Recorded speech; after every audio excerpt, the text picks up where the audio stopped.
always really fascinated. So I started with English literature and studying Japanese culture, and then I kind of put the two together. Oh, thank you so much. Sorry for the trouble. I guess it's good when we're talking about coffee to drink coffee. Maybe from Brazil. Probably. I didn't emphasize this. I always take for granted.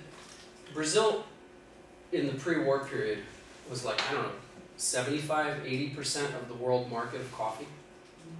And now it's still huge. Like, it's not as big a proportion, but it's still, like, you have a continental-sized country.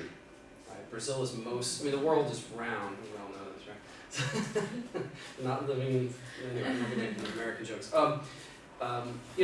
Brazil, even though it looks maybe a little bit smaller on a Mercator map, is actually enormous. And vast, huge space. I mean, you could probably, I'm speaking in kind of a off-the-cuff way, I wish we weren't filming. I think you could put all of Europe into like Sao Paulo state. It's massive, it's huge. And then you have the adjoining states of Minas Gerais and Paraná, and there's a lot of coffee that can be grown there. So it's a huge, huge amount. I mean, there was like, this is one of the reasons the coffee plantation, the planter class was so eager to bring all of these people there. If it was something scarce and rare, you wouldn't want to share it.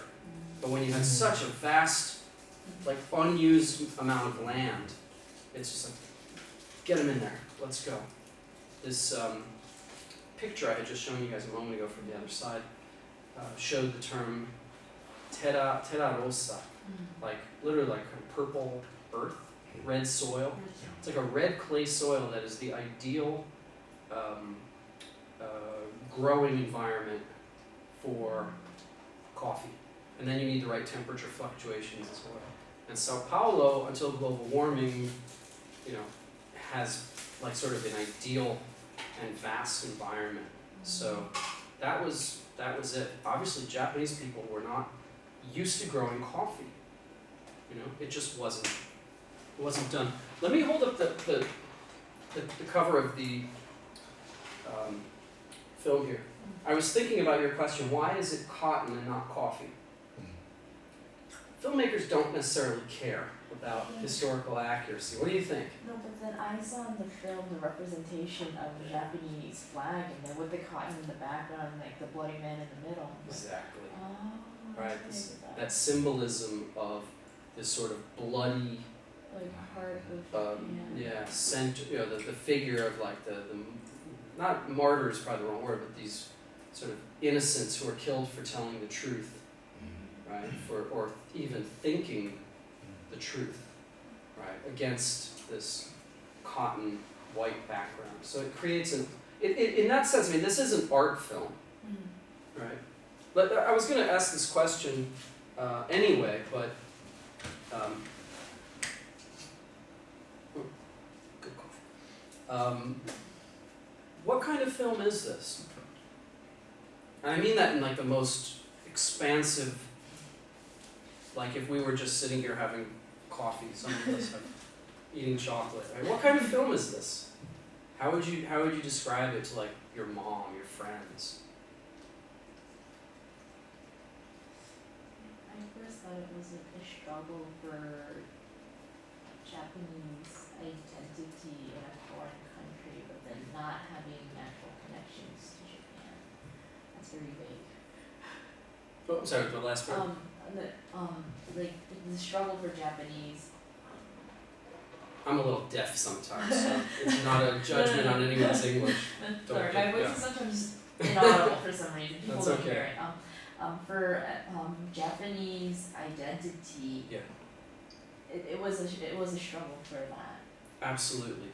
That's the core tension in the film. Right? What does Japanese identity mean?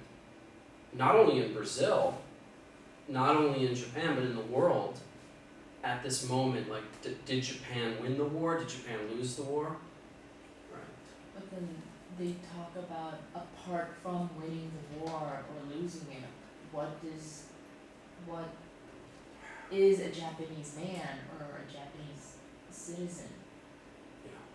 That was really hard to, I don't know, pinpoint. 'Cause Yeah, this is kind of, I don't think I'm answering my own question here, but I do think it's an ideological film, that this is a film about identity, or more accurately we would say about subjectivity, right? Subjectivity and subjectification. That each of us has our own subjectivity, we have our own agency, our own way of doing things. We make decisions about our actions, our thoughts, but we are also subjectified, right, by the nation, the language, the world we live in, and that too shapes who we are and how we think and how we act. And this film very much underscores those tensions.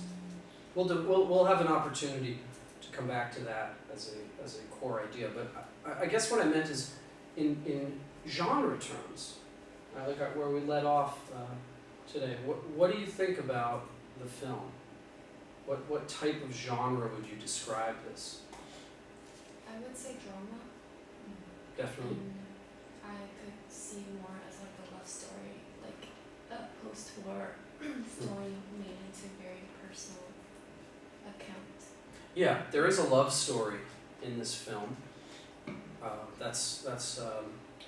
The gender issues in the film are much more obvious, I think, to women than men, who tend to just sort of focus on the action. But there's a very clear divide in the film between men and women, or even women and girls. Right? We don't have any little boys, strangely enough, but that's maybe not like a conspiracy, just there's none there. So drama, absolutely, I think that's a fair characterization. What other genre categories? I think it fits multiple ones, and it's helpful to think about it in those terms.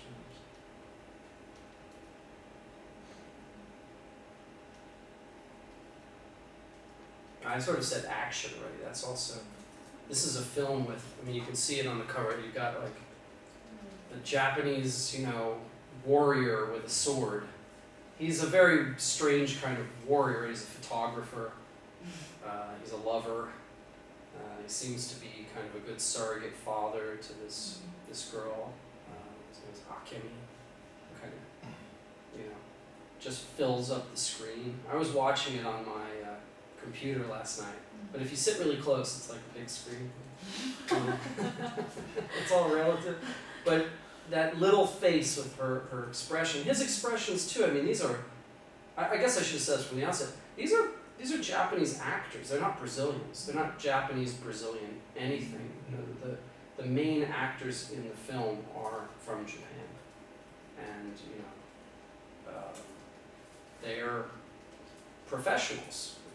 They're not people who were picked at random to fill Japanese roles. These were top actors who were picked, and they really do have sort of breakout performances. That's something we should also talk about, right? What kind of film is this, in terms of genre? Also, we should ask the question, what kind of film is this? Is it a Japanese film? Is it a Brazilian film? Right. The director is Brazilian, and it's set in Brazil, but all the actors, the main actors anyway, are Japanese, and it takes place in Japanese. If you didn't watch it, if you could only pick one language, Japanese or Portuguese, to watch it in, if you miss the Portuguese, you probably miss like maybe 20%, whereas without Japanese, you really just, the whole film is like, it's awesome. So that's another question we should talk about. But okay, drama, action, romance, what else?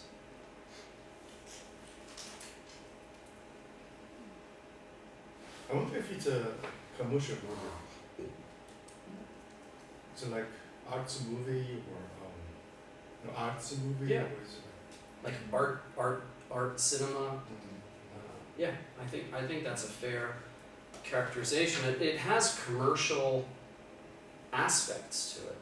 a lot of these like sword fighting scenes. And that's like going back to the origins of Japanese silent era, the chambara, these like sword swashbuckling or sword fighting. So it does have that sort of thing. It's not a documentary. This film takes a lot of liberties. It's based on true events, but it's very far from the historical actuality. Nevertheless, I think we could call it a kind of period piece, right? That it's set at a particular moment in time, just like something that would be, for Victorian England, Downton Abbey or something like that. That's more, I think, Edwardian, but whatever. So it is a kind of historical drama. I would suggest it's even a kind of horror film. If you think about it in genre terms, does that make sense? What do you think? Well, I guess you could say that, because there are aspects of it that are, I guess, parts of horror films, like the blurred vision and the chickens. Oh, that's very good, yeah. Chickens were, I don't know, freaky, sort of. What else about the, you're definitely picking up on like the atmospherics. Think about it sort of, can we say narratologically?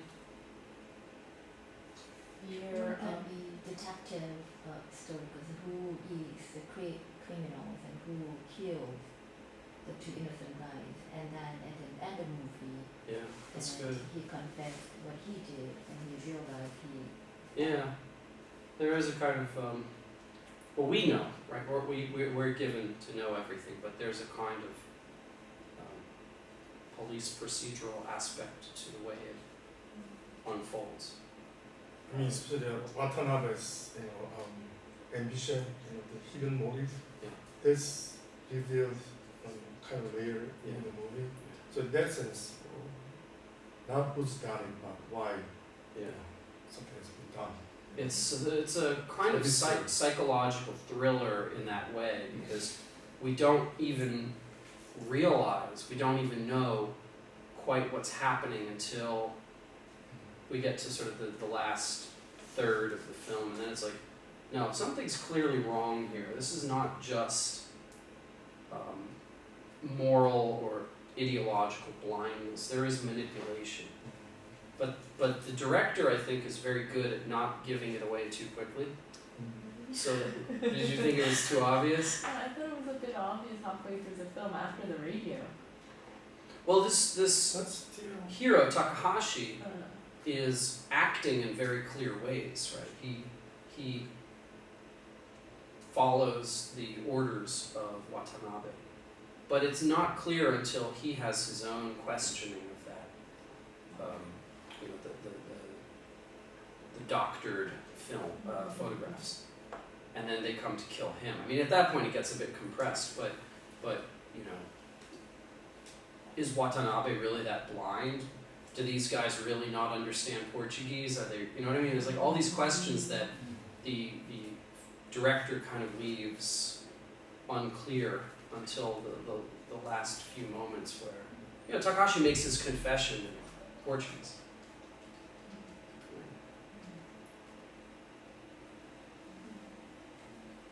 As an art film, though, I think there are moments that are not just sort of commercial. The scene of the man, right, lying in bloody, dead, man lying in cotton, right, that reproduces the Hinomaru flag. But think about that first scene with Takahashi and Akemi, and she says to him, "Why don't you speak Portuguese?" And he says, "I'm Japanese." Right? And she says, "But my parents are Japanese and they speak Portuguese." And he says, "I'm Japanese, and so are you." Right? And it's just that sheer force of performance, right? That the same thing where he says like cheese, right, and gets people to smile. I mean, I can't explain that in like the vocabulary of like film studies. It's something there's a charisma of the star who fills the screen that just moves us sort of affectively, right? You're like, wow, this guy is really charismatic. And then when he becomes the villain, we also kind of hate him, you know. And that's that power is certainly in the film. But I think the horror aspect is like, okay, like his wife comes in with food for this other man, Aoki, who her husband has just brutally murdered, and she sort of looks at the dead man and she looks at her husband, right? And she's like, she's horrified, she's terrified by what she sees, right? But even bigger than that, you have this scenario of like, yeah, it's getting a bit warm if you want to adjust there, because you have this situation where a village goes mad and people start killing each other. And it's like one, you know, who's going to be next? One and another, right? That's where, and so Watanabe is almost like this kind of Hitlerian figure.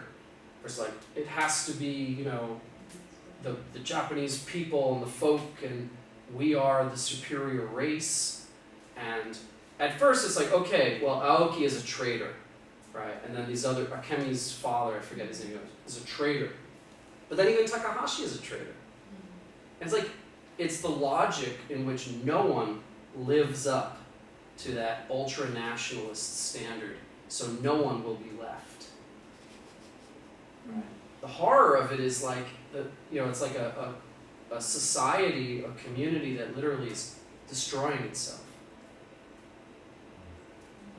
At the same time, there's like a lot of aestheticization, aesthetics in the movie that makes the movie much more than just a horror. Yeah. I have mixed feelings about this film. I think there are aspects of it that are quite brilliant and moving, and I think there are also parts that are really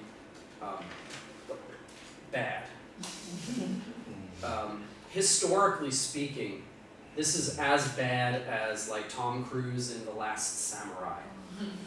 You know, this is I said this jokingly to a colleague that I don't like film anymore, and it's almost like heresy. Like everyone loves film. You're not supposed. How could you like? Sorry, film watchers. Like I respect film and I like it, but it's just not as intelligent as reading literature. The nuances are lost. Film always cheats. It really bothers me now as I'm getting older and I can be like a cranky old man.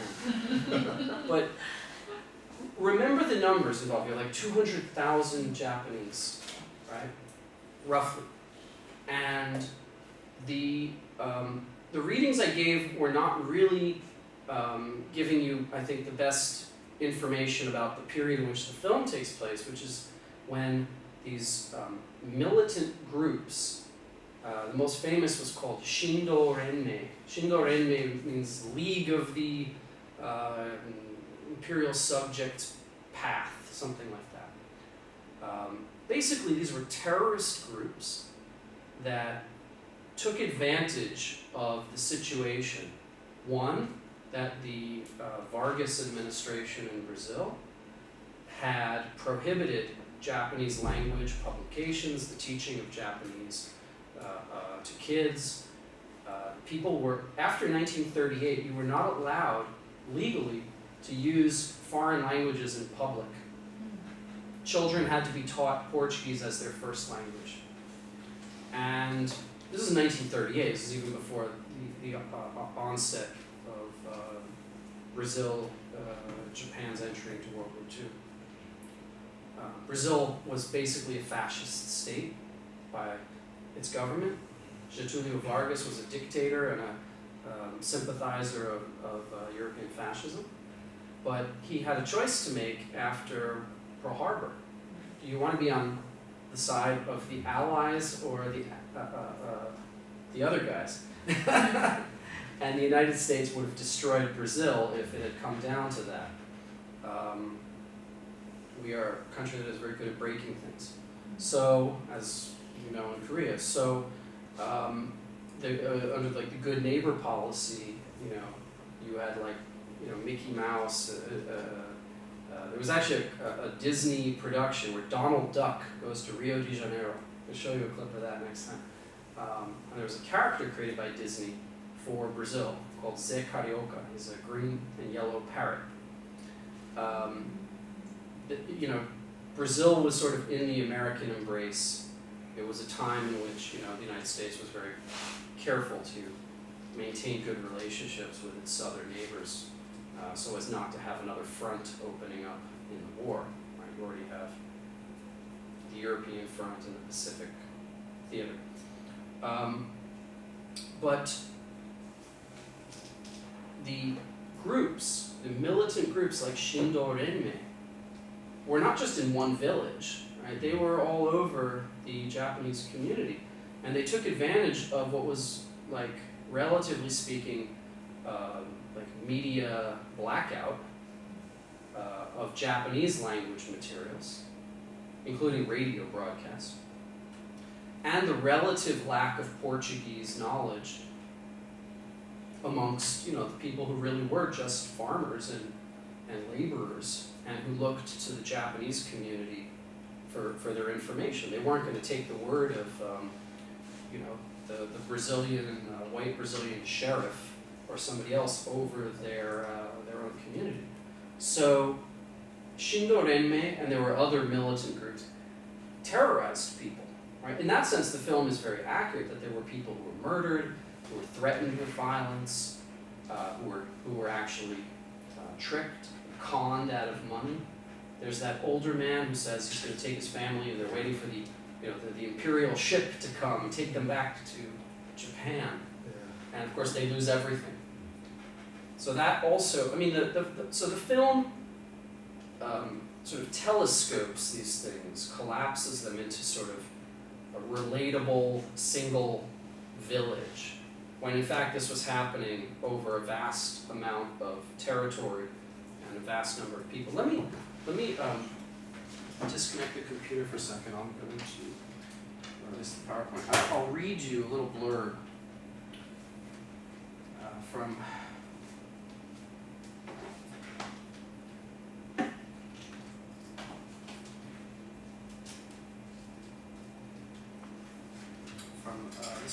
this is actually from a forthcoming book by one of my colleagues, and he quotes Jeffrey Lesser, who's really the sort of foremost historian of Brazilian immigration, including the Japanese immigration. So here's just a little segment from these two. The first is from my colleague Ignacio Calvo Lopez, who teaches at UC Merced. This is from a forthcoming book of his. I hope he'll not mind if I'm reading it. The Army and the Departamento de Ordem Política y Social, or Department of Political and Social Order, arrested the Shindo Renmei leadership and most of its young hitmen. 155 Japanese immigrants were to be deported in 1946, but were later allowed to remain in Brazil. So like what we see in the end of the film. Takahashi is sort of rehabilitated. In the end, only 14 of these hitmen were convicted of homicide. Between 1946 and 1947, Shindo Renmei killed at least 23 persons and wounded an additional 147 who opposed their views. Taking advantage of the immigrants' ignorance of Portuguese, which prevented them from following the Brazilian press, Japanese language media was forbidden, they presented them with phony Japanese publications that confirmed Japan's victory and announced that its emperor's surrender was mere American propaganda. Some gullible immigrants, believing the spurious news, went bankrupt by purchasing from Shindo Renmei nearly worthless Japanese currency and fictitious real estate in quote-unquote conquered territories. Once the killings stopped, the Kachigumi, or the so-called winning faction, the side that insisted that Japan had won the war, became marginalized. 10% of the Nikkei community then decided to collect funds to aid Japanese war victims, 5,000 families out of the 50,000 Nikkei families in Brazil, according to Tsugio Shindo. After mentioning that Shindo Renmei survived from 1942 until 1950, Jeffrey Lesser explains, quote, The last gasp, this is a true story, this is very funny but shocking. The last gasp came in early 1950 when the Japanese Olympic swimming champions arrived in Brazil. An exhibition match at a major soccer arena was a sellout and included the presence of the governor of Sao Paulo. During an interview, the teenage swimmers expressed shock when presented with the idea that Japan had won the war. I mean, think about this. These are like, you know, a couple teenage kids who are good at swimming, and they say, well, you know, what do you think about, you know, this idea that Japan lost the war? And they're like, yeah, that's what happened. So it's strangely comical, but to resume what Lester said, as a result, the remaining Shindo Renmei activists began a poster campaign claiming that the swimmers were Koreans masquerading as Japanese.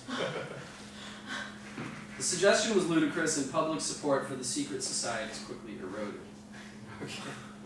So, there's something very perverse when we watch this film. I think we also can sense it, that Takahashi, for instance, confronts these so-called traitors, and he says to them, even thinking that Japan could lose the war is, you know, a thought crime. It's grounds for you to be killed, right? And these other guys are like, but it's true. It doesn't matter if I believe it or not. It's simply a fact. And that's where it's almost like a horror film. That's where, like, the switch, when you say Japan lost the war, you know, da-da-da-da-da, and he starts coming after you. Haven't they seen this earlier part of the film? Just don't say those words. You know, he gets triggered, right, in the contemporary parlance.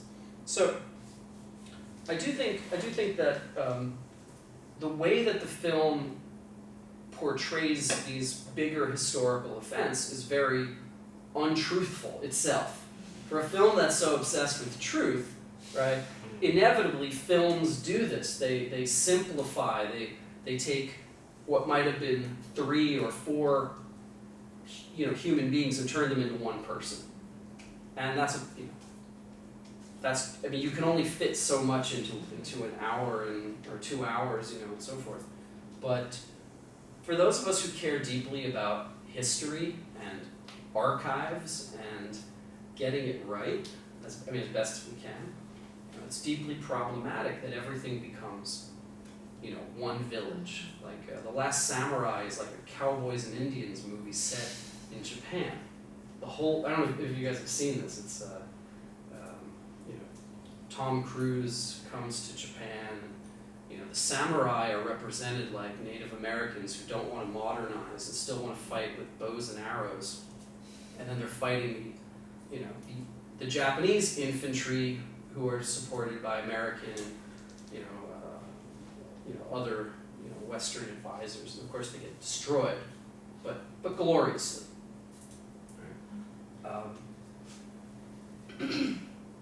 So we'll come back to the question of Brazilian film or Japanese film, but here's another kind of open-ended question. Who are the villains in this film, and who are the heroes?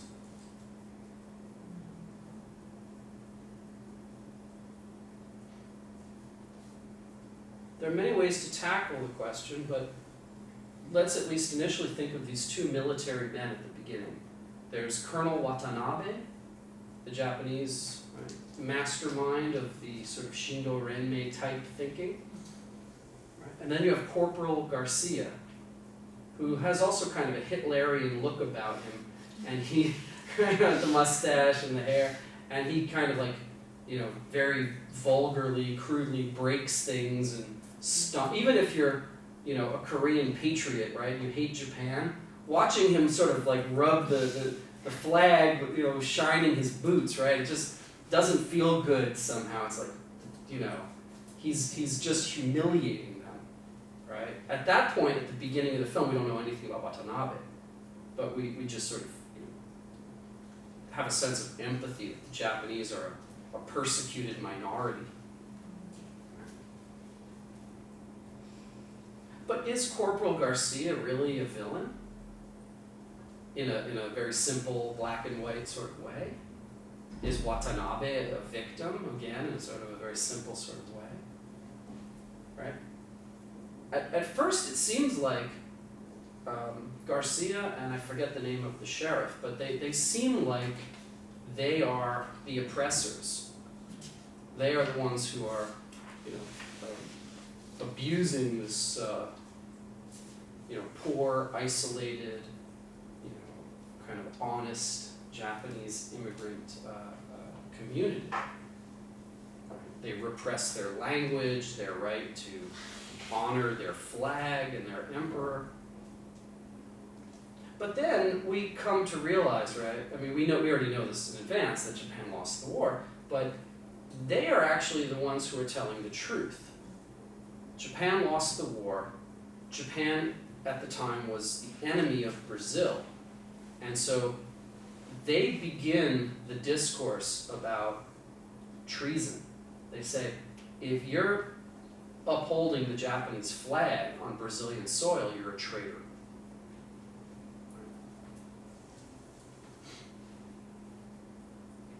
And of course, we never get to see the brutality of Japanese militarism in East Asia or the Pacific, right? Or the notions of racial and cultural superiority, right? The kind of policies the Japanese forced on Korea. Right? That never appears in the film never gives us any information outside of Brazil.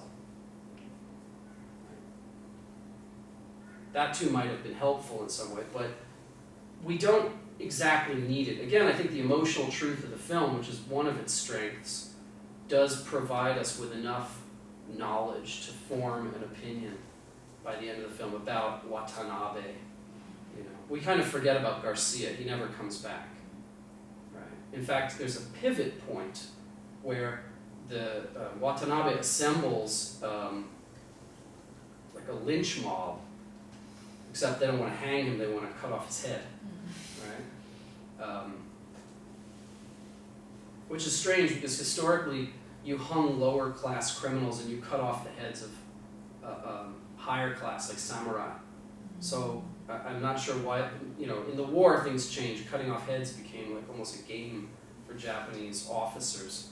But anyway, they want Garcia, they never get him, and they shift, right? They go after this guy, Aoki, who's just being used as a translator. And from that point on, all of the violence takes place within the community. It's a very interesting kind of pivot there. As if the ideologues of that winning faction kind of knew that if they tried to fight the Brazilian, soldiers, police, whatever, they would just get destroyed. There's a cynicism in Japan too, in the post-war era, that people blamed soldiers who were returning for losing the war, but they also blamed their own government for dragging them into this disastrous situation. Has anyone seen there's an animated film called Grave of the Fireflies? You're going to cry if you watch the movie. It's like obligatory. It's a story about two children who are in the Kansai area, like Osaka, and they lose their father, who's like an admiral. His ship is destroyed. He's killed. Their mother is basically burned alive in American fire bombing, and the boy, who's maybe like, I forget, maybe 15 years old at most, 15, 16, and his sister, who's still like a 3-year-old, 4-year-old baby almost, sort of fend for themselves, and they slowly starve to death. It's a very moving film. And of course the Americans are, in a certain absolute sense, the enemy that is bombing and destroying Japan. But the film never spends much time, focusing on like a Japanese anger toward or hatred of America. It's all about, the aunt who, takes the children into her home and is very happy to receive like the food and other things that they've brought. But as the supplies start to run out, she sees them as like 2 more mouths to feed. And she's very critical that the boy doesn't want to participate in the war effort. She thinks he's sort of lazy and like lacking, you know, in moral fiber. And so the two of them wind up, the boy and the girl wind up like finding this little like cave in the woods by a lake, and they try to sort of survive there. So it's very moving, but again, the point is they don't really focus on America. It's really more of that like self-reflective critique of, you know, how Japanese people treated one another in that period of total war mobilization. Here too, I think the attitudes of the Brazilians, the repressive measures that were taken in Brazil, are not really the focus. It's more a film based on a book, by the way, about the internal relations within the Japanese immigrant community. Right?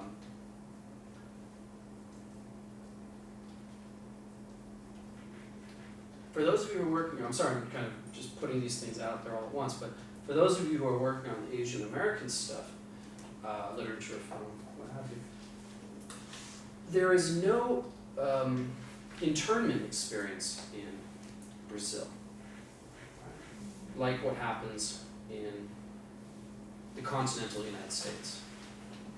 Despite the fact that Pearl Harbor happened in Hawaii, Hawaiian Japanese Americans were never, of course officially they weren't Americans, right, because not part of the United States as a state, but people in Hawaii were not locked up in internment camps. Right? It was mostly from the West Coast. So I used to teach at San Francisco State University, and there's a memorial plaque that shows the letter that basically forced however many, 14, 20, whatever number of students, to leave the university. And it's sort of there's a Japanese garden that sort of commemorates this shameful episode. But families, students, you name it, were forced to report to these internment camps. We don't get that in the Brazilian context. By the way, other South American countries that had much smaller, populations, Japanese immigrants like Peru, sent some of those immigrants. I don't know, I'm not sure the exact number, but there were significant numbers that were also sent to internment camps by the United States, in the United States. So the formative experience, like a crucible of this Nikkei experience I was talking about earlier, happens in a very different way in Brazil.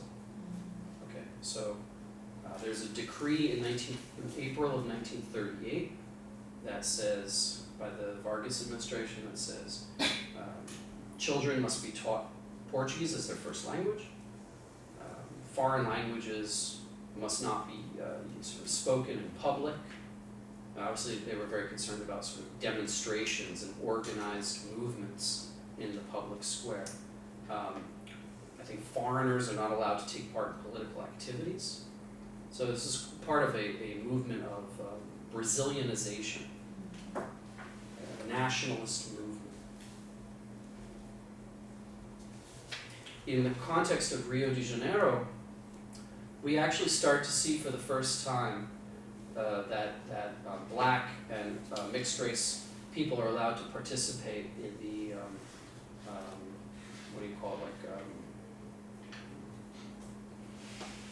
carnival processions. Couldn't think of the word in English. But carnival, the allegorical floats and costumes of carnival had to be based on themes from Brazilian history. So the Vargas administration was also sort of, although it was sort of a fascist, not sort of, it was a fascist, sympathizing, fascist-leaning state, it was trying to Brazilianize and mobilize people of different races and backgrounds. And so, on the one hand, it was like an end to a certain form of segregation, but only within the purview of Brazilianization. Okay. And so, if you had a chance to see the opening show of the Olympics in Brazil, right? Not so long ago, they had an episode within the carnival-esque performance of the Japanese immigration. And it's always represented as sort of a model minority, a successful story, a story with hardships, but of course nothing like, you know, the enslavement of African people or the genocide of indigenous people, things like that. But it becomes part of the history of a modern Brazil. Right? Because until the Japanese are brought in large numbers, the formation of Brazilian identity is based on so-called three sad races: the Indian, the Portuguese, and the African. And it's that fusion that becomes the Brazilian people. Right? So the Japanese are sort of, there's some efforts to bring Chinese coolie labor. It doesn't work in the late 19th century, but the Japanese become the first significant population from Asia to join that, you know, national admixture. In the post-war period, you start to get more Korean and also Chinese immigrants to Brazil, but that's another story. So, in terms of the transformation of the Japanese immigrant population, you have these repressive measures that start in 1938. And then in 1942, right, Pearl Harbor is actually in December, right, 41. So you have the shutdown of all these Japanese newspapers, radio, well, the radio broadcasts I think have already been stopped, but there's really like the media blackout, and also, you know, the schools being shut down. The schools being held in secret are also being shut down here and there. The film is accurate in the sense that this did happen, but it didn't happen everywhere. Like a horror film or a murder mystery, the police are never where they're needed in this movie. But the reality of, you know, the vast expanse of the interior of Sao Paulo and so forth is that there wasn't a huge police or military presence in these colonies. So very often they could teach their kids, you know, in some, you know, farmhouse, and, you know, they would usually have advanced warning. It's not like people could fly in on a helicopter. You know, they would be driving along dirt roads and sometimes coming on horseback. And you could probably kind of see if they were coming from a distance. So it's not to say that they didn't get caught from time to time, but there was very little enforcement of these official rules because people were really living quite, you know, far out. But anyway, like the internment experience that forever transforms Japanese American identity, these kind of events that are dramatized in the film also sort of transform the immigrants from Japan identifying to Brazil identifying, from predominantly Japanese speakers to Portuguese speakers. And as I said, this Nikkei identity, right? What does it mean to be Nikkei? This is where, I guess I don't need to use the word per se, but this is where it's also important to understand the terminology in the film. So these Chinese characters that appear throughout the film, kokuzoku in Japanese, or trader. Right? People's houses are marked with it, or they're sort of handed like a piece of paper or something. It's almost like the scarlet letter, right? There's like a badge of shame, but then they also come after you to kill you. This whole question of being a traitor, in English, even in Portuguese, it doesn't have that character of the nation, right? So you betray the nation.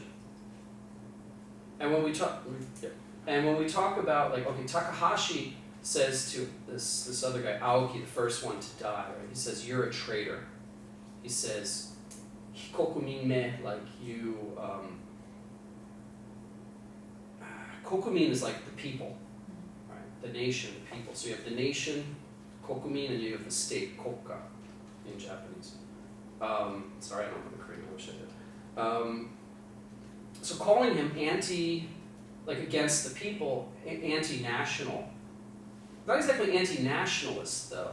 It's basically saying you're a traitor to the Japanese people, the Japanese nation. So that dimension, the dimension of being a traitor is a traitor to the nation of Japan.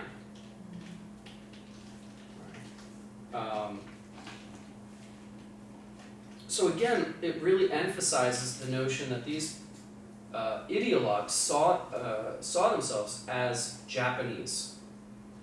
They didn't think of themselves as something Nikkei, like a kind of Creolized identity. I was born in the New World, or I chose to emigrate and therefore I'm Brazilian first. No, they had a clear identification with Japan. Okay, so even the term, the name of that terrorist group, Shindo Renmei. Renmei simply means like a league or an alliance. League is a better translation. Shindo comes from Shinmi no Michi, or the way of the subjects of the emperor. And in 1941, there was a book published by Japan's Ministry of Education with that title, Shinmi no Michi, which advocated complete fealty, loyalty to the state, the kokutai. Kokutai is a term that you often see in the pre-war to the pre-war era, wartime era. Kokutai is like literally like the body of the state. It is the essence of Japan. Okay, so the state and the emperor are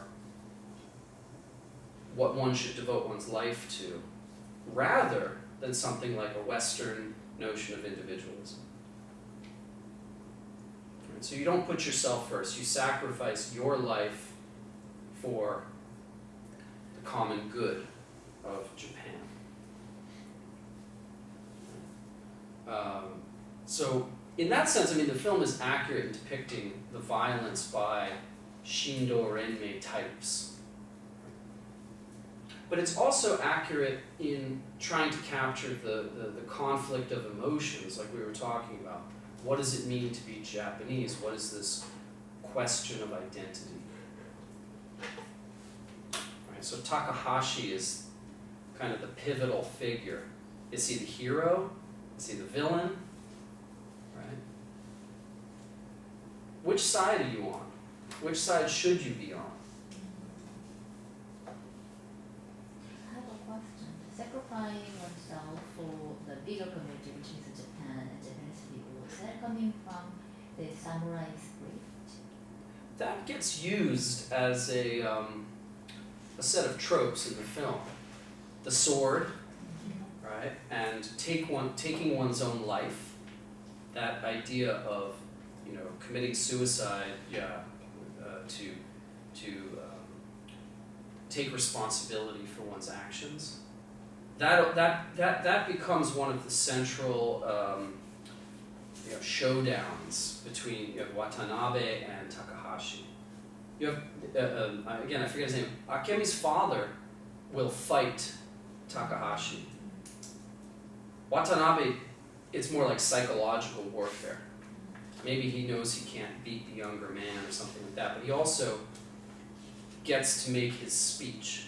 And he says, I shouldn't have to take my own life. I shouldn't take the blame for being a loyal subject of the empire. Right?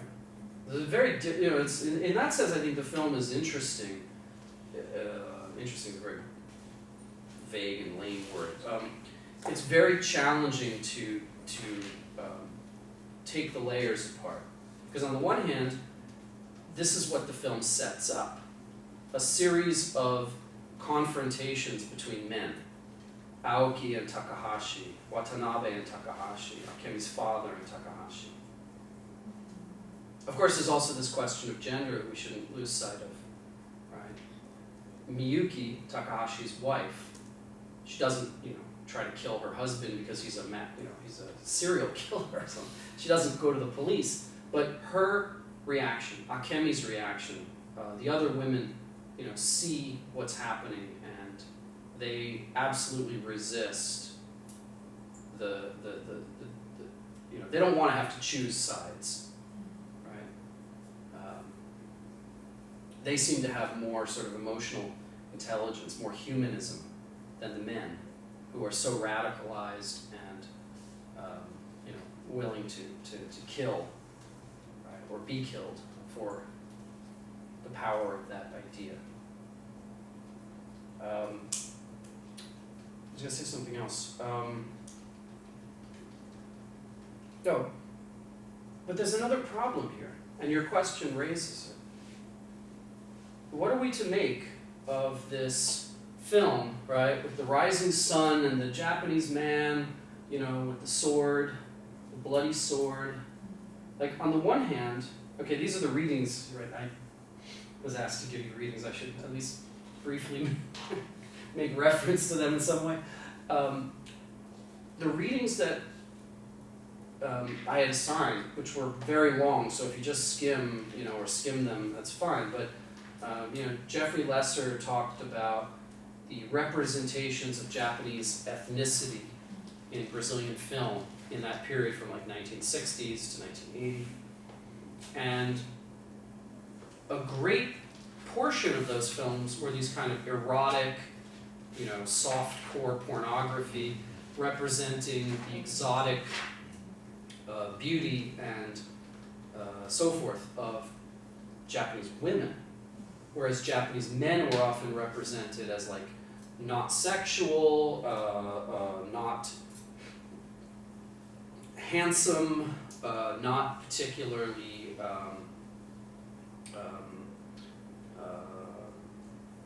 expressive, but then there's this other flip side where they become hyper violent. There's a film that has a kind of country bumpkin who comes to the city, and all these women want to seduce him, have sex with him because he's got a huge penis or something like that. And his sister, there's a Japanese man and a Japanese woman who are like servants in the house, and the Japanese sister is easily, I think she's seduced by the man. He's the only one. She's the only one who he seduces. All these like older sort of Portuguese, European, Brazilian women seduce the man. And when the brother finds out that his sister's non-existent virginity, as Lesser puts it, has been compromised, he wants to take his samurai sword and kill the man. And there's like a poster, right, of this like montage of figures. Anyway,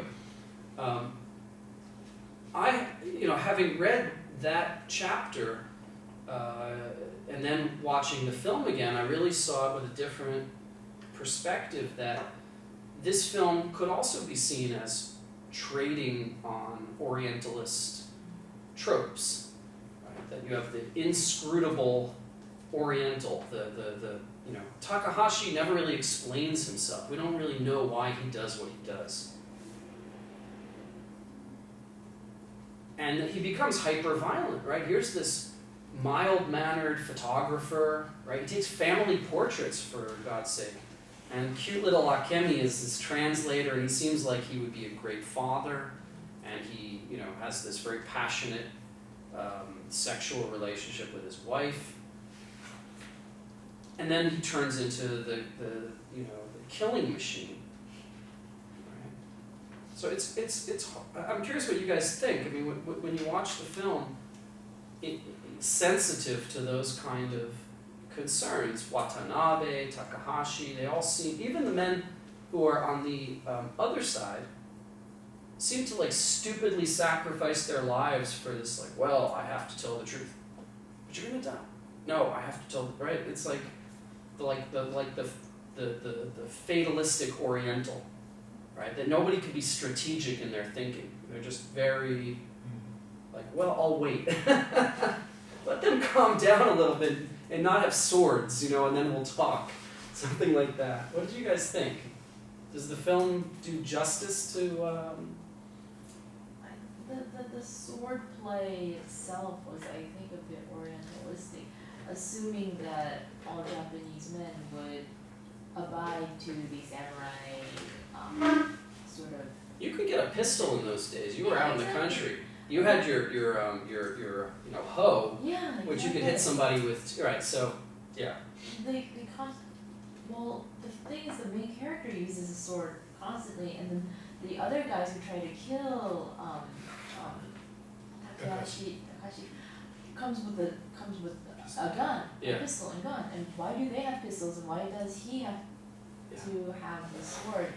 It's a very, fetishistic and Yeah. kind of phallic object. Like they hold the sword out, like up in the air, and the sword and the flag. I mean, I don't want to completely undermine what we were talking about like an hour ago. I think there is an aspect of this that is kind of art cinema, and there's an aspect of it that is emotionally honest. But I also think that you could look at it from a different perspective, that it does, a Brazilian audience or an international audience goes to see a film about the Japanese in World War II. They come, it's like, here we go, here's the sword play, a lot of blood. So yeah, I think it's important for us to not overlook, and also the kind of, the wives who are sort of submissive, and she's like scrubbing him, The second time I saw her scrubbing, I'm like, you have hands, man. Yeah, just, do something, say something. But it's all, it's a film, right? It's a film. It's an artistic product, and when Akemi comes back as a grown woman, and she says to Takahashi, who killed her father, right? That Miyuki has remarried and went back to Japan. Like that's sort of the loss for him is complete. Right? He doesn't have any children. He probably, he certainly hasn't remarried as far as we know. And so he's lost everything to this sort of bankrupt idea. That's the idea the film wants to impart. Right? It's really something that you would get from almost like like a romantic film. Right? How do you show that a man who's betrayed his wife has gotten his comeuppance? Right? He ends up with nothing and she's happily remarried, right? Something like that. He doesn't get the death penalty. He stays in Brazil. It's like, so what's his punishment?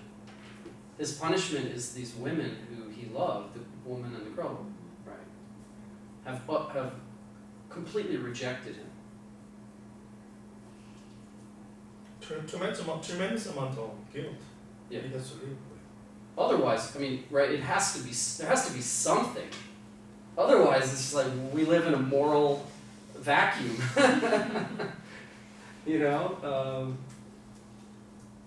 So yeah, let's just come back for a second to the Watanabe and Garcia. Are they flip sides of the same coin? Are they the same person on different sides? Does Watanabe have any redeeming characteristic by the end? You know what I mean? He's responsible for so much terror, basically. Do you get the sense that he really even could accept that Japan lost the war, or it's just pure? You know what I mean? Is he doing this knowingly? Is he? I think he's doing it knowingly. Yeah, in the film it shows that he's doing it knowingly. He asks Takahashi to recap the pictures That's right. and stuff. That's a really interesting scene, isn't it? Yeah. Because what is Takahashi's profession? Photograph. He doesn't see with his own eyes what's happening, right? But the symbolism is that when he is no longer acting sort of emotionally, but from the technical aspect as a photographer, right? He knows what a doctored photograph would be. And that's what they're telling him to do, to change the information on the photograph. So he's being asked to make propaganda. He doesn't know if these photographs are fake or not, but he knows that what he's being asked to do is to participate in a lie. And his sort of rigid moral compass is challenged by that. And at that point, he starts to doubt. Maybe not completely, right? But enough that Watanabe, sends the hitman to come kill him. So I think that's a very interesting move, that it's through the lens of photography. We see him in the black room, dark room, excuse me, developing the photographs, and he's looking at those photographs, and he looks at Akemi. Right, we have that kind of tension, right? The innocence of the little girl, and then the emperor and General MacArthur. Very, very famous. I don't know how much of these things were formative.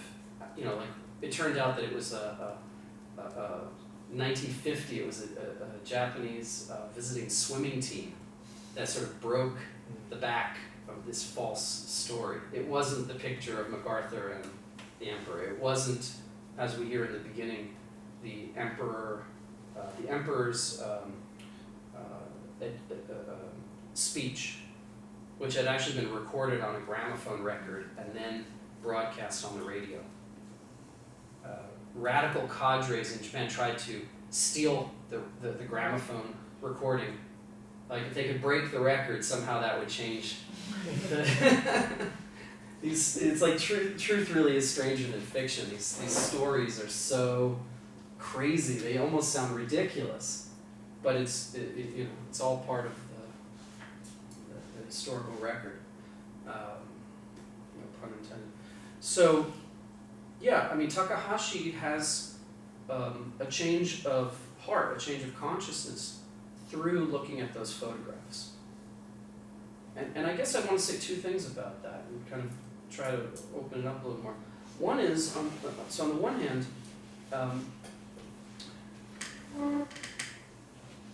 the film constructs a narrative through moving pictures, and Takahashi constructs his own portraits, right, through photography.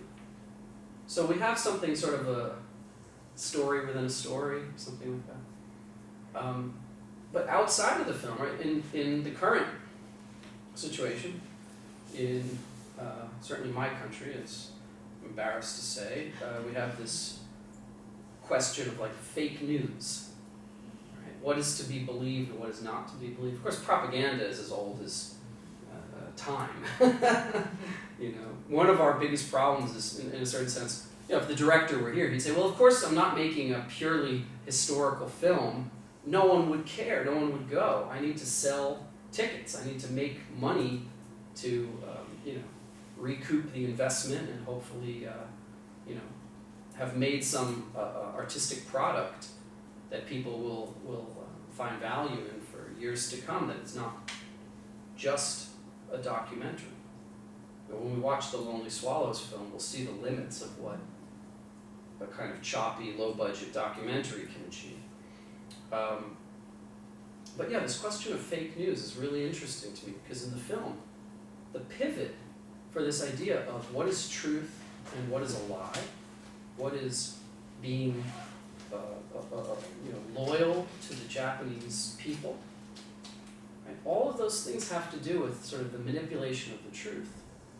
And it's very easy for us to sit back and say, oh, these poor, gullible, stupid people, how could they believe that Japan won the war?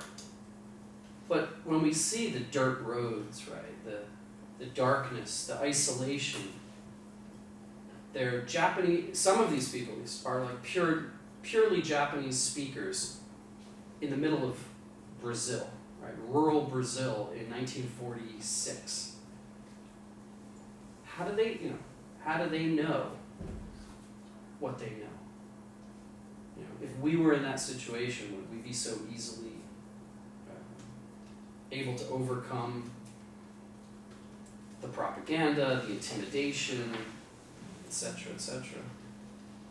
And one other thing, what you just said, you know, that Lesser points out, there's this very long thing about militancy in the 60s to 80s. It's kind of like, it's too much information.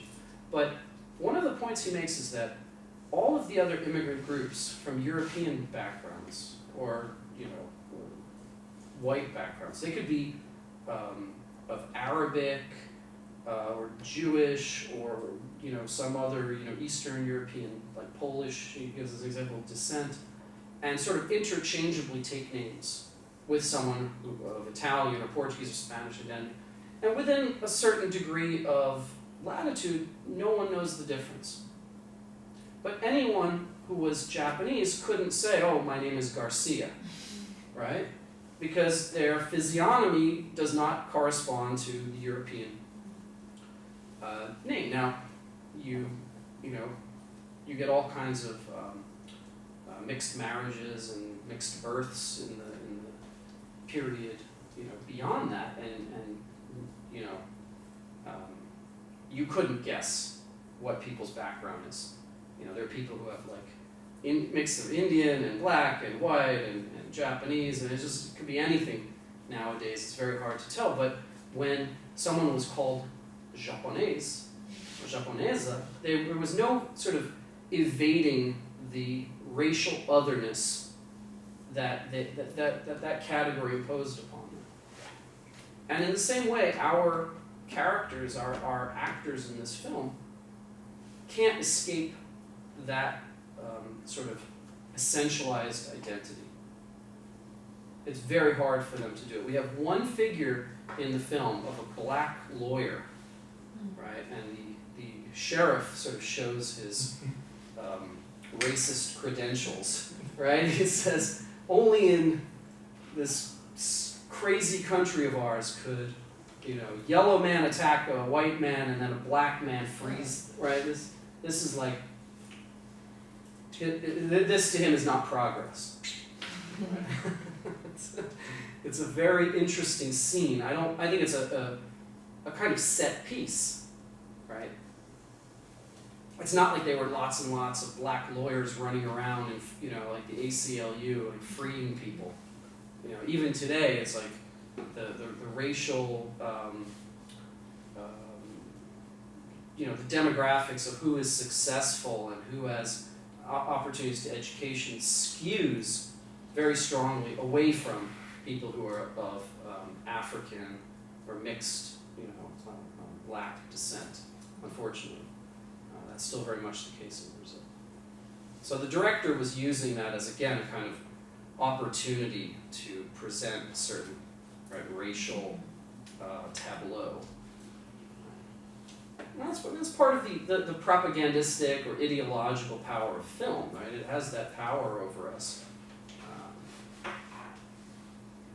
But sorry, I don't mean to, you know, jump from one thing to another too much. But that fake news aspect, I think, is really interesting, right? That's where Takahashi changes his mind. So there's all kinds of interpretations you can make from it. Yes? Sort of going back on that point to the storytelling with moving pictures of a story and still pictures, I think that shows like a parallel of the truth and the manipulated, the fact that while the truth and actual history is continuously moving and changing and flowing, compared to the fact that the ideology of Watanabe is fixed, it doesn't move at all, and it's inside. That's right. He's very ideologically rigid. Think about this too. When Takahashi has that change of heart, he's looking at one of the most iconic photographs of the period, right? MacArthur, and of course this was staged. Very tall MacArthur dressed in his uniform, and not with all the medals, right? But just the kind of whatever, I don't know what you call it. I'm showing my lack of military credit. daily uniform, right? Not the dress Yeah. costume. The Japanese side shows what Hirohito wore. He looks like a butler or something, right? With the tails. It's a bit ridiculous. And it becomes a very, of course, the height difference too, right? It becomes a very big, it's a bad pun, sorry. It becomes a significant, visual image of sort of American dominance. But what Takahashi is asked to do, it would have been maybe more comical if he had to Rearrange the height. yeah, maybe make Hirohito taller or something. But he changes the caption. In other words, he changes the words, right? And so the way you frame the image here with words is kind of an interesting, that changes the whole context. That changes the whole meaning. And so he's being asked to change something that's kind of world historical, right? And he keeps looking back and forth from that to the intensely local and personal, looking at Akemi's smiling face. And you're right, I mean, it's not just Watanabe, it's Takahashi too, that while all of these things are happening, he himself becomes, a multiple murderer carried away by these fluid, dynamic events. But when he's in the dark room by himself, kind of analyzing these fixed images, right? That's when he says, oh, I'm doing something wrong here. He realizes what he's participating in. Right? About the title of the movie is Dirty Heart. Yes. And within the story, we can take who has a dirty heart, definitely, and anyone who is against the royalty to the Japanese authority, which means our Japanese, what is his name? Takahashi. Definitely he's the dirty heart. But in the audience side, there's someone who keeps lying is a dirty heart. So Watanabe is given that speech right before Takahashi kills him. And he says, you expect me to kill myself, right? That I have a sin or a stain on my conscience that has to be cleansed, washed away with blood. Right? That's the image of that the title of the film takes, right? So killing these traitors, Aoki and so forth, is sort of purifying the community. The return to the kokutai. That we can't have these traitors in our midst, right? And so you're right. I mean, that's sort of the climax where Takahashi kills Watanabe. That he perpetuates violence, murder, but he is striking back or striking down the architect, at least for the purpose of the film, right? The architect of this ideology of Japanese superiority, right? Watanabe is given that line: the Japanese are a superior race, and also, that anyone who believes Japan could lose. Right? It's like it's like thought crime, like George Orwell. It's not just what you do; it's what you think that separates you as a loyal or traitorous member of the community. And again, they're not going around, trying to slaughter every non-Japanese Brazilian they can get their hands on. Of course, those people don't revere the emperor. It's only within their community, because those are the people who belong, right? Racially, linguistically, nationalistically. Again, Aoki is the one who is the scapegoat, who is targeted to be murdered, not Garcia. So I think in that sense, the film gives us a lot of, what do you want to say, ammunition or a lot of material to think not only about the conflict between Japan and Brazil, or Japan and America for that matter, but within the Japanese community. Even though the Japanese immigrants in Brazil were spared from, the men were spared from having to fight and die for Japan. After the war, the Japanese who were here in Korea, in Manchuria, Taiwan, you name it, they all had to go home, right? Some of them, it took years to get back because they were in prison camps or labor camps. Have you guys seen the film Tokyo Story?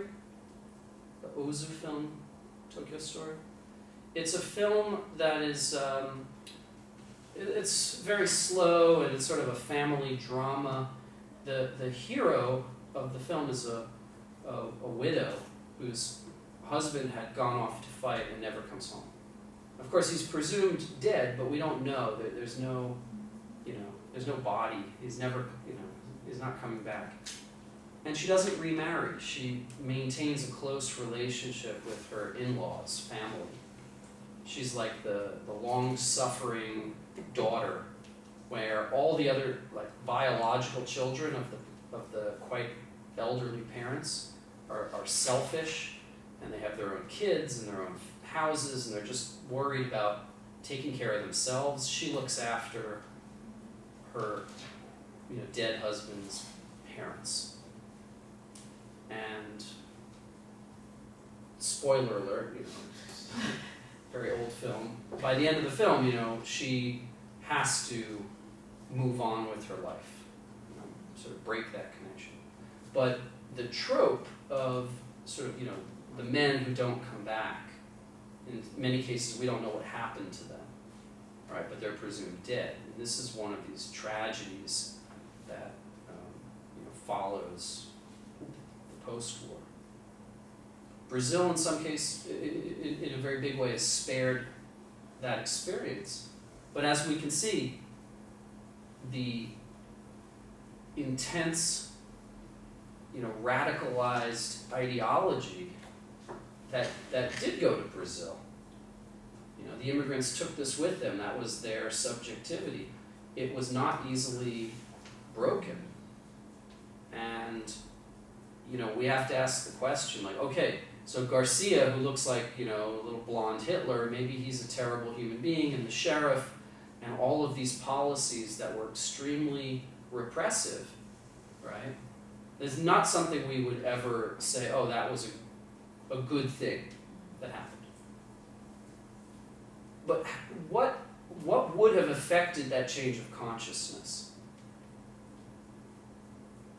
Right? And what were the alternatives? Internment, for instance. Even worse things happen in the American context. So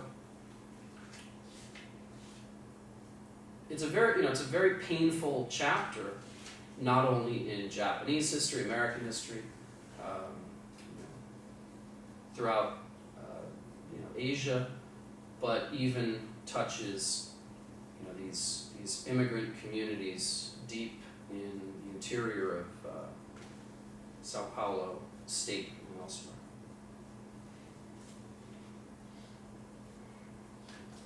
One question.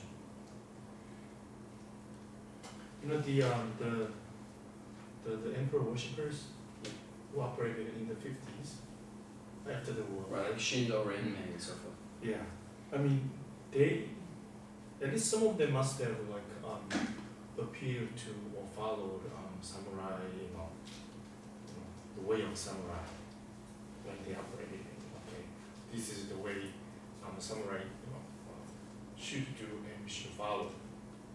So the samurai keeping up to the traditional samurai when they harass or massacre their compatriots. I don't know what people's social class would have been, let's say, from the era in which there were actually samurai, but everybody who leaves from 1908 onward, right, is more or less a farmer. So this ideal of the of the samurai is more of a as a construct, right? Sure. But I mean, I wonder whether they really had a kind of use that kind of interplay? I don't know. Or I is mean, it that's a very good question. I mean, that's the question that needs to be asked to really understand: is the film historically accurate with the use of the sword and if not samurai, I would say at least the degree to which Japanese militarism plays a part, because the sword in Japanese Empire is the mark of an officer, not a samurai per se. There are accounts in China especially that soldiers, especially officers, would compete to cut the heads off of prisoners of war, for instance. So the sword has a very different meaning, I think, in the context of World War II than it does for Tokugawa era Japan, for instance. The film, to me, seems to be maybe reaching a little too far back. I don't know. Because like Watanabe, when he commissions Takashi Yeah. to kill traitors, so he not only gives the sword, but also samurai. You have to follow, obey the spirit of the samurai. This is the way of samurai. But Takashi is just poor photographer. He's not a samurai. No. So it's like. But so yeah, I totally agree with you, and I find that to be problematic in the film. But at the same time, if you look at the samurai in Japanese cinema, Takahashi is cast perfectly. It's always that good-looking guy with the good cheekbones, and he's kind of right. I mean, he's kind of like that macho guy. I actually, one thing I like about the scene where the wife is scrubbing him down, he's not like some big muscular guy. He's just kind of modest physique, but his masculinity does not lie in the size of his muscles. It's in his will, right? The force of his will. I have to wonder with that as well. I mean, the question of the eroticism in the film, right? As a Brazilian film, how was this viewed by the Brazilian audience? Think about how crazy this is for a second, that this is a Brazilian film that's 80% Japanese, and almost all of the actors are actually from Japan. But shot in Brazil. As far as I know, I didn't investigate the location and so forth, but if they shot this in Okinawa instead of Brazil, I would be shocked. Brazil is a cheap place to work usually.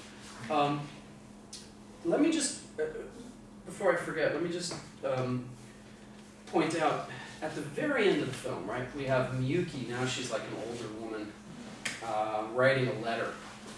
This is again one of those signature moments in a film where someone writes, but it's just summing things up. Film's relationship to literature, to me, is very problematic.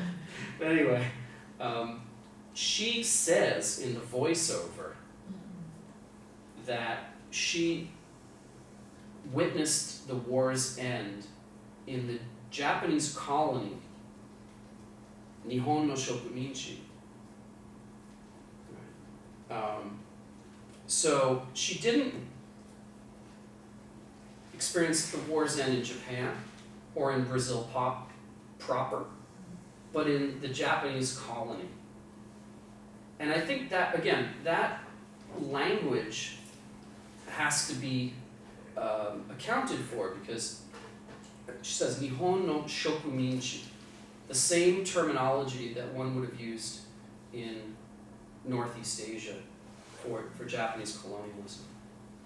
Now, as I said at the beginning, right, this term colony for the agricultural settlements that are mostly of one immigrant background, that meaning is simultaneous with this other, imperial Japanese context. So, along with those terms like kokuzoku for traitor, and hikokumin, the person who is no longer a member of the nation, these terms remind us that the population of immigrants were, regardless of what individual people may or may not have felt, the discourse was one in which they were expected amongst themselves to identify with Japan, not with Brazil. The internal dialogue within the Japanese language amongst the Japanese community was, and I'll go back to the board, the term that they used for themselves was either Japanese, Nihonjin, or overseas brethren, Kaigai Doho. So,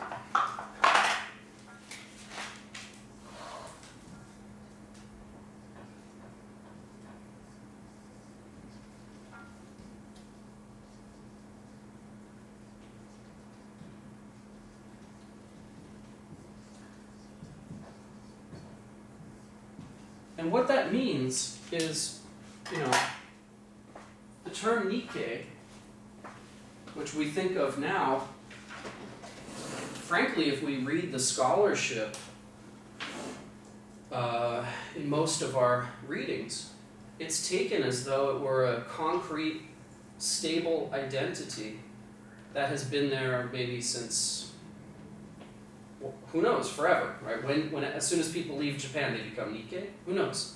But that's not the way it actually works. We never see the term. I went through, thousands of pages of Japanese pre-war newspapers. I never saw the term Nikkei.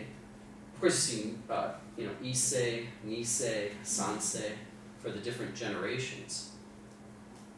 And you see these terms like Kaigai Doho and Nihonjin or other variants. We also see the terms like Imin or Ishokumin or Shokumin, so colonists, immigrants, colonial immigrants. So this tells us something very important, because the term Nikkei means someone related to Japan, right? Of Japan, but not Japanese. In the post-war period, right, Japan loses its empire and Japan loses the war. And there's no more colonialism. There's no more shokumin. And all of the immigrants, in theory at least, are now simply members of that nation that they emigrated to. So they're Japanese American, Japanese Peruvian, Japanese Brazilian.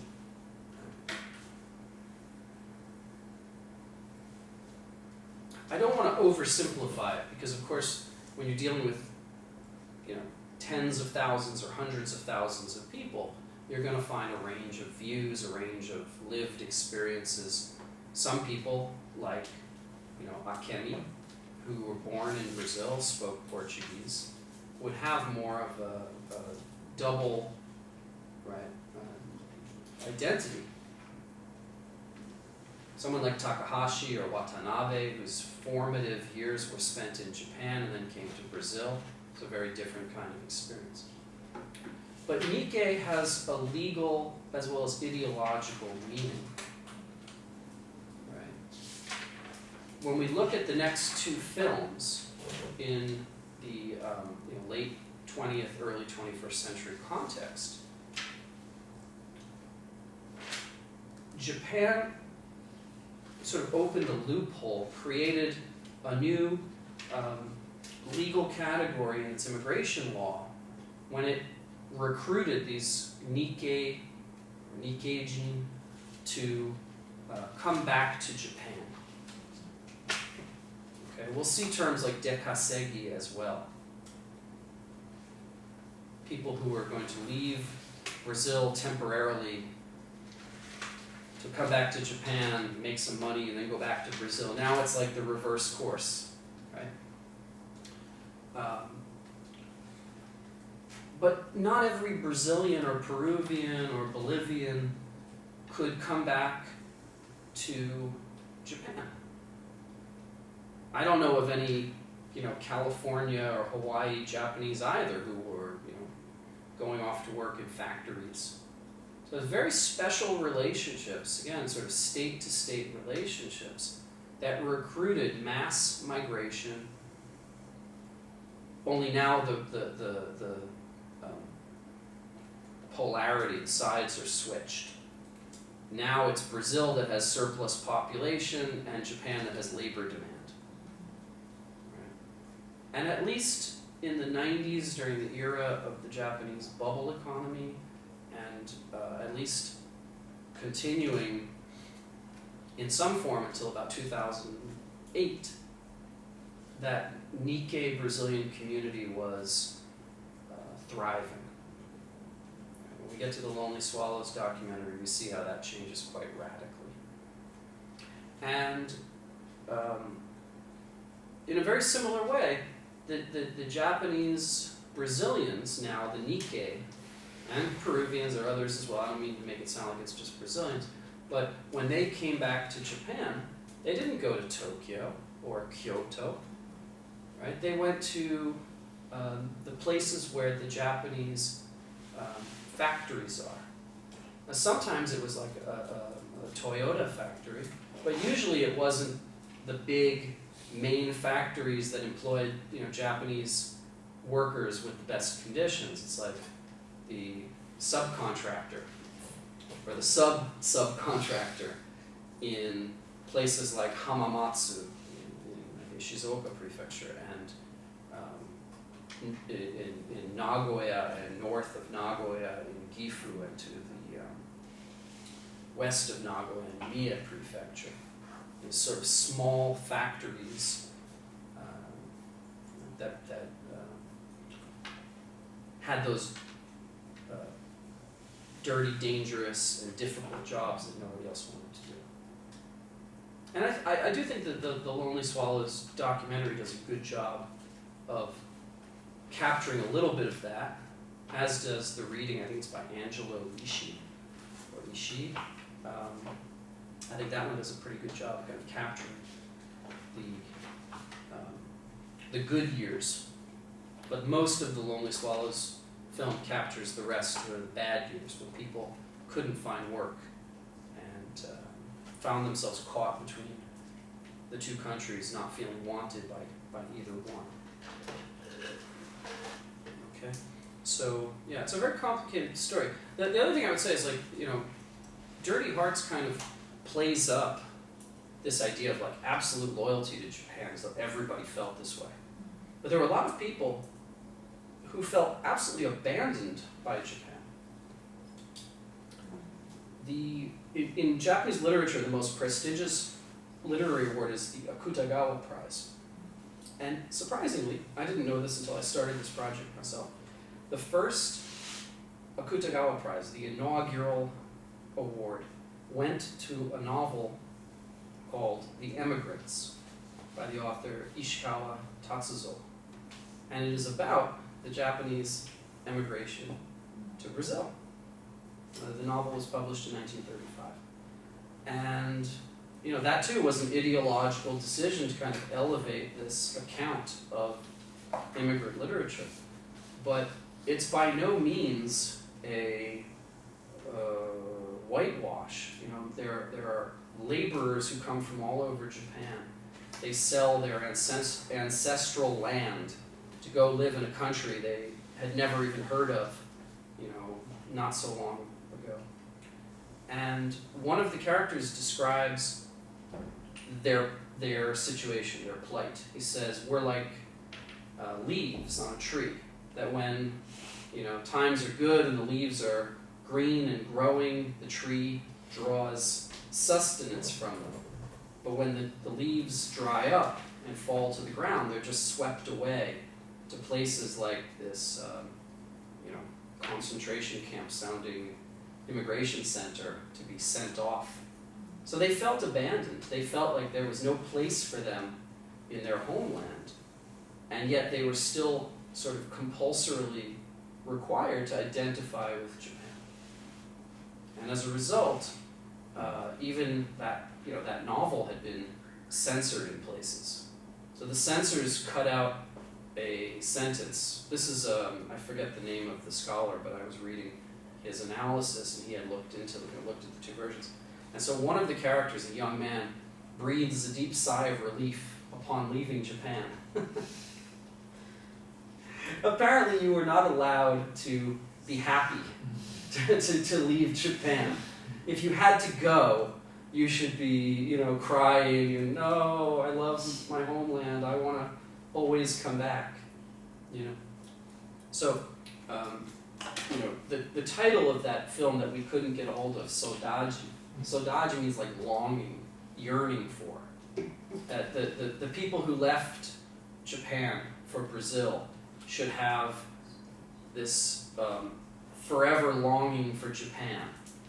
And then as we see, when people post Dirty Hearts, post turning from Japanese to Brazilian, and then they would come to Japan to work, now they would have this eternal longing for Brazil, right? Just one generation earlier, right, maybe their parents were speaking Japanese and thought of themselves as loyal subjects of the Japanese emperor, and now, they were, they thought of themselves as Brazilian. Right? And going to Japan was a hardship, and they missed Brazil, and they wanted to reproduce Brazilian cultural values and the like. So we get it from both sides. That's the good side of looking at sort of the pre-war to the war. Right? If we just look at the most recent productions from the Nikkei Brazilian community in Japan, it's very hard to understand what has changed, what the flip side is. Well, that makes me think or get curious about second generation of migrant workers in Korea, and they always want to go back home after they earn enough money they planned in Korea. But if they stay longer, so they have a second generation growing in Korea, but then that second generation, maybe the same situation, they have to go back to their home, the parents' country, and missing Korea. Yeah. We should, I know some of the other readings and maybe films, discussions you've done, dealt with migration questions from Korea and to Korea, north as well as south. So let's try to bring some of that into the discussion. City of Lost Souls is kind of a fun, silly movie. I think there are some, there's some serious themes we can try to draw out, but I would like for us to, not just drop everything we talk about today and then start a new thread tomorrow. So let's try to think about some of the things that maybe you have questions or points that we didn't get to today. We're out of time, but we'll think about that for tomorrow. Okay. Thank you. Okay.